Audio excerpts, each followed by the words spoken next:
Oke, assalamualaikum warahmatullahi wabarakatuh. Semangat pagi. Semangat luar biasa. Masih semangat ya?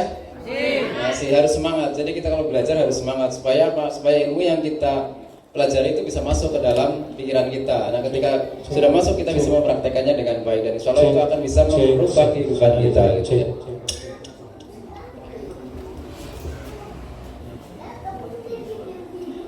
Ya, oke. Sudah siap semuanya? Ini yang paling jauh dari mana? Kali Bening. Terus luar Kabupaten Banjarnegara ada berapa orang dari Kebumen? 7. Dari Purbalingga 4 orang ya. Oke, ya. Oke, kita akan belajar ya. Karena ini temanya adalah Your Creative Planner, jadi saya akan berbicara tentang bagaimana kita menggali ide-ide kreatif kita untuk dituangkan dalam sebuah ide bisnis gitu ya. Nah, kebetulan hari ini, saat ini itu eranya adalah era digital, betul? Ya. Nah, nanti kita akan memadukan antara ide-ide kreatif itu kemudian dipadukan dengan digital. Bagaimana ide kreatif kita kemudian kita padukan dengan digital, bagaimana itu bisa menjadi sebuah bisnis kita dan bisa menjadi sebuah lompatan atau menjadi sumber kesejahteraan kita ya. Siap? Ya, oke. Tapi sebelumnya sudah ada yang kenal saya atau belum?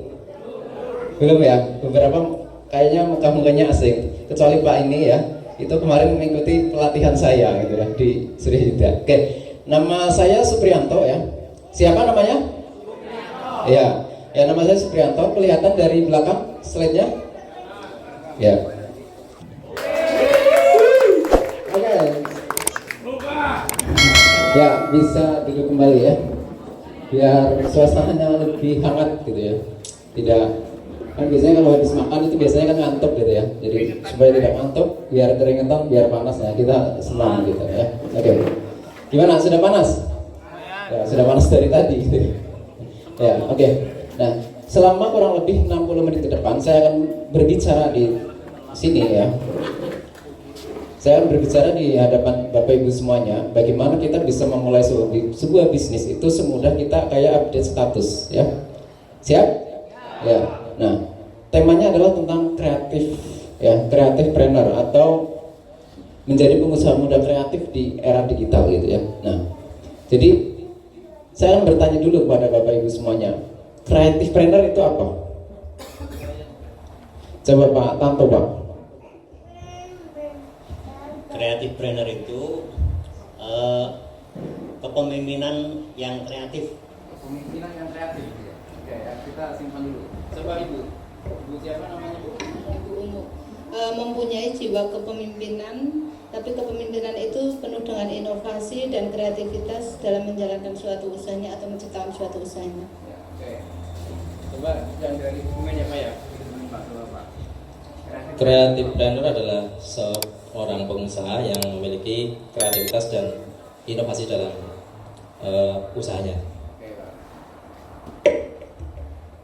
Oke, ya. Jadi sebenarnya creative planner itu terdiri dari 2 kata ya, kata kreatif dan entrepreneur. Nah, kreatif itu apa? Ya kreatif. Nah, entrepreneur itu adalah seorang pengusaha. Jadi pada dasarnya pengusaha yang memulai bisnisnya dengan ide-ide yang kreatif gitu ya.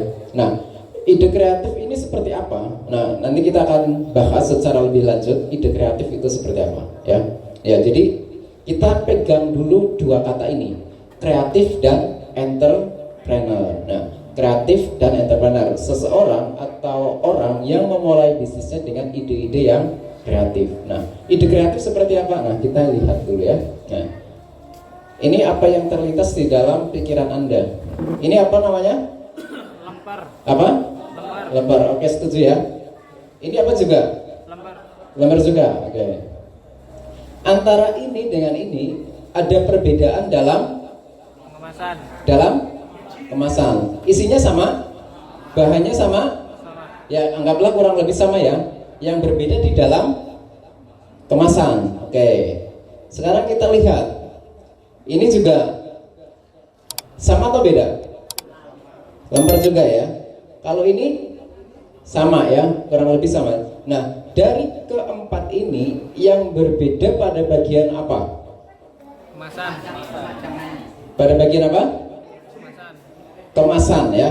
Kalau ini tertutup rapat, ini kelihatan ya. Ini juga kelihatan tapi di dalam ada isinya, kurang lebih sama tapi lemper. Kemudian yang keempat ini juga lemper. Tapi di sini dikasih label atau merek gitu ya. Nah, berbedanya di sini. Nah, ini kalau dijual kira-kira harganya berapa? Di sinilah ya, di Banjarnegara lah. 1000 sampai 2000. Berapa? 1.500 sampai 2.000. Ini kalau dijual keempatnya di tempat yang sama, harganya sama apa beda? Beda. Yang paling mahal yang mana? Yang ada labelnya. Cukup ada labelnya saja, nilai jualnya semakin tinggi, betul? Bahan yang dibuat sama? Sama. Kurang lebih HPP-nya juga sama apa enggak? Sama ya. Nah, mungkin yang buat orangnya juga sama juga, bisa jadi gitu ya. Gitu. Nah, kemudian kita lihat yang ini.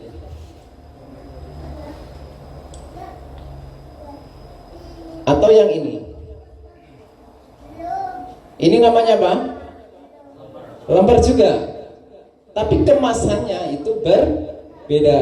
Ini kemasannya sudah high class seperti ini. Ya, ini juga sama. Kemasannya juga lebih high. Ini sama daun pisang ya, yang dibuat ini daun pisang juga. Tapi ini ada mereknya lebih bagus. Ini pakai plastik. Kira-kira antara yang pertama ini dengan yang kedua ini harganya lebih mahal mana? Yang kedua. Namanya sama nggak? Lemper sama kan? Jadi kalau di Banjarnegara lemper, di Purbalingga lemper juga apa bukan? Di Kebumen lemper juga. Ya. Tapi ini harganya jelas berbeda. Kalau yang tadi itu sekitar satunya 1 juta apa 1.500, kalau ini dijual kira-kira berapa? 20.000. Berapa? Sayangnya mereka nggak mungkin jual satu, betul? Mungkin merekanya adalah jualnya paketan, ya. Satu paket kira-kira berapa? 20.000. Berapa? 20.000. 20.000 satu paket ya. Nah, ini kemungkinan kalau dijual di hotel berbintang itu di atas 50.000 Bapak Ibu, ya. Ya di bandara atau di hotel berbintang lah, berbintang 4, berbintang 5 itu harganya pasti lebih tinggi. Nah, jadi sebenarnya ketika kita mau membangun sebuah bisnis atau memulai sebuah bisnis ya, kita lihat apa yang ada di sekitar kita ya, yang ada di sekitar kita, kemudian kita kasih nilai tambah, betul? Ini hanya mengubah kemasannya saja ya, kemasannya aja diubah, belum nanti ada inovasi-inovasi misalnya rasanya gitu kan, isinya misalkan ada abon ayam, ada abon sapi dan seterusnya, itu beda lagi harganya, betul? Betul ya. Jadi kita bisa melihat sesuai apa yang ada di dalam lingkungan kita gitu. Jadi ketika kita mau bingung mau bisnis apa, kita lihat yang ada di sekitar kita ya. Jadi kita sebagai seorang pengusaha, ketika kita memulai usaha, kita sebenarnya hanya memindahkan tempatnya saja. Ya. Kalau pisang serabi ini dijual di kelas atas, itu harganya kira-kira berapa? 10.000. Mungkin bisa 10.000, bisa 15.000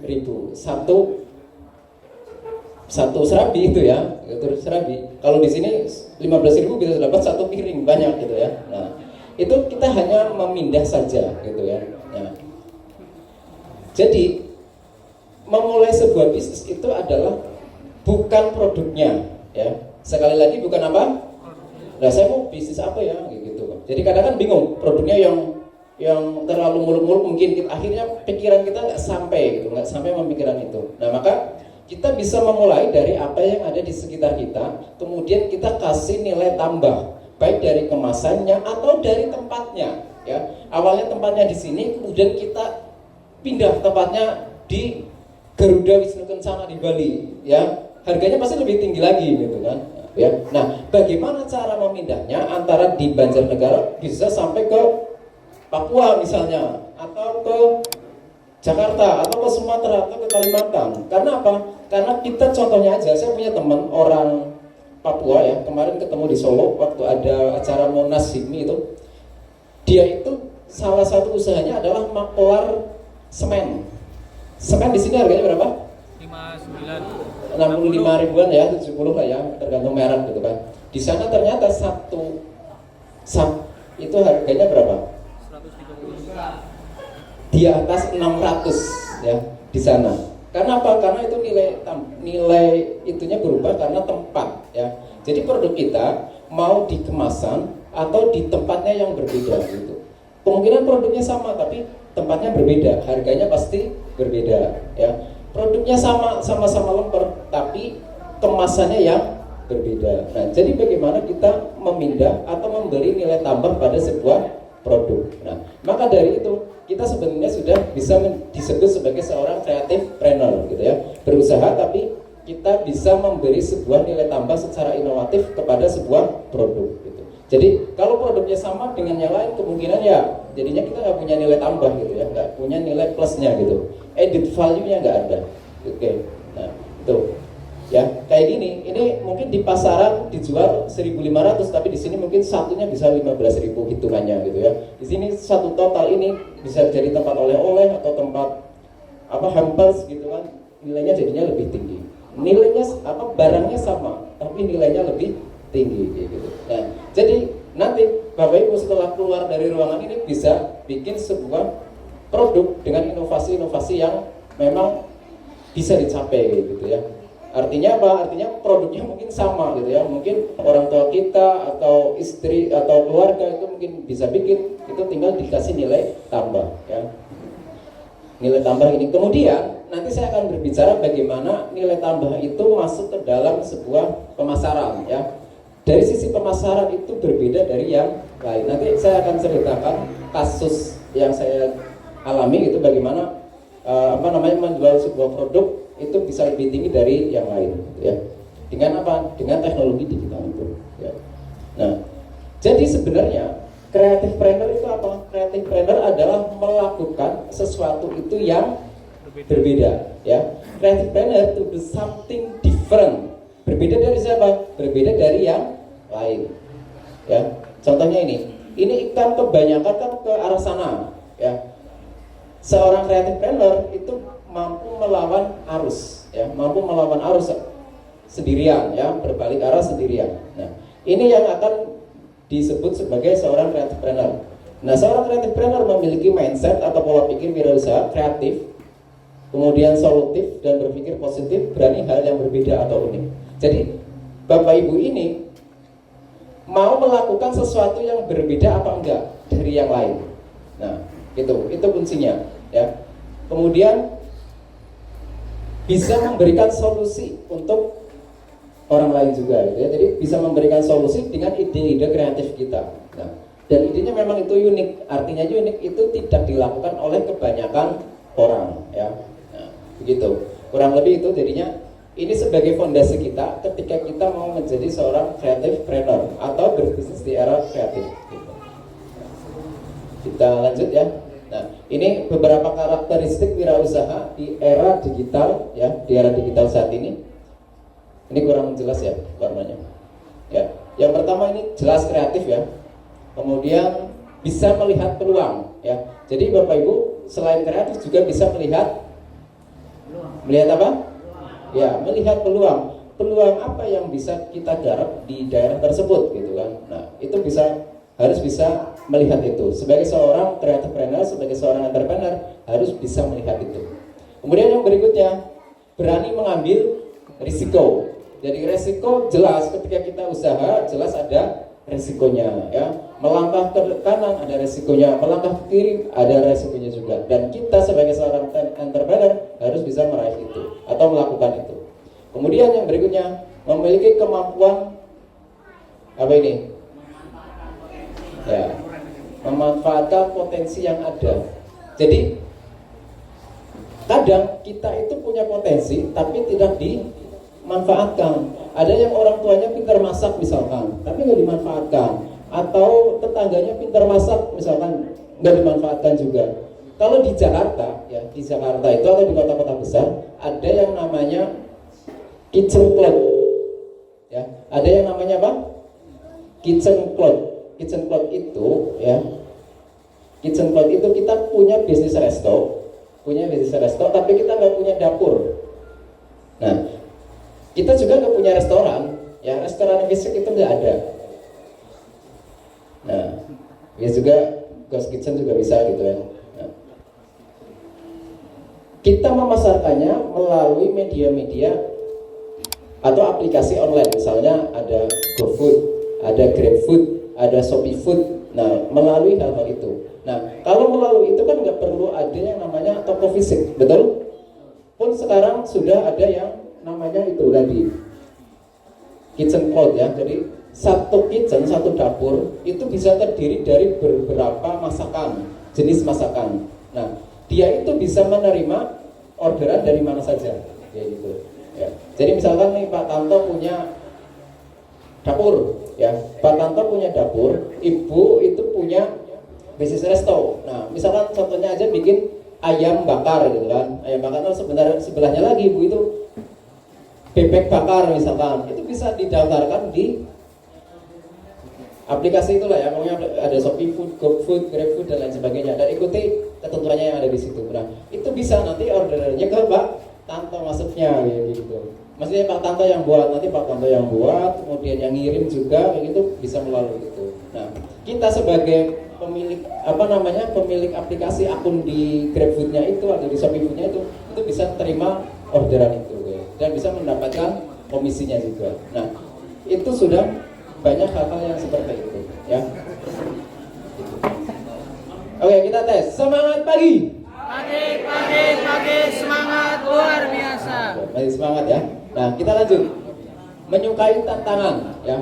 Jadi ketika kita sebagai seorang entrepreneur, kita harus menyukai tantangan ya. Kita harus menyukai tantangan. Ya tadi misalnya nih, Pak Tanto harus mencari konsumen, itu kan sebuah tantangan gitu kan. Atau ibu itu mencari dapur, itu tantangan juga ya. Kemudian berikutnya punya daya tahan yang tinggi ya. Kita punya daya tahan yang tinggi, jadi ditolak sekali bangkit lagi, tolak sekali bangkit lagi dan seterusnya ya. Jadi punya daya tahan yang tinggi. Kalau kita sekali ditolak langsung mundur ya, kita habis atau tamat riwayatnya sampai situ aja gitu ya. Maka kita sebagai seorang entrepreneur harus punya daya tahan yang tinggi. Oke. Yang berikutnya punya visi jauh ke depan ya. Visinya apa? Visinya harus jauh ke depan. Punya 100 karyawan, punya 100 cabang atau punya 1000 karyawan misalnya, atau di 100 kota ada gitu kan. Nah, itu adalah visi ke depan. Jadi bukan hanya untuk dirinya sendiri aja. Yang penting hari ini bisa makan, yang penting besok bisa makan. Bukan begitu ya. Jadi bagaimana kita bisa memikirkan visi kita ke depan jauh lebih besar lagi gitu ya. Oke. Kemudian yang berikutnya memberikan yang terbaik.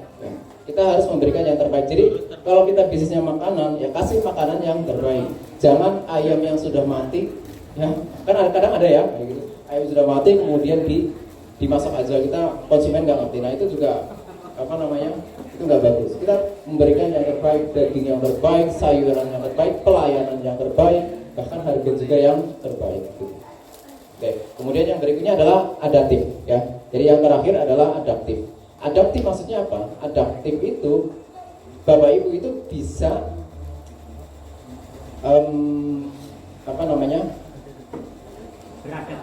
beradaptasi sesuai dengan kondisi yang ada. Artinya apa? Artinya ketika suasananya misalkan kayak kemarin nih pandemi, kita harus sesuai dengan kondisi orang itu nggak bisa ketemu gitu kan. Orang nggak bisa ketemu, bagaimana tetap jualan kita laku gitu kan. Bagaimana caranya? Nah itu adaptif. Kemudian yang berikutnya adalah misalkan promosi. Kalau dulu kan promosi door to door, betul? Ya ke rumah gitu kan, betul? Dia jualan panci, nawarin ke rumah atau harisan RT gitu kan. Nah, sekarang itu bisa digunakan dengan adanya media digital. Nah, bagaimana caranya nanti kita bahas selama kurang lebih ya waktunya kurang 45 menit lagi gitu ya, kita belajar itu. Oke.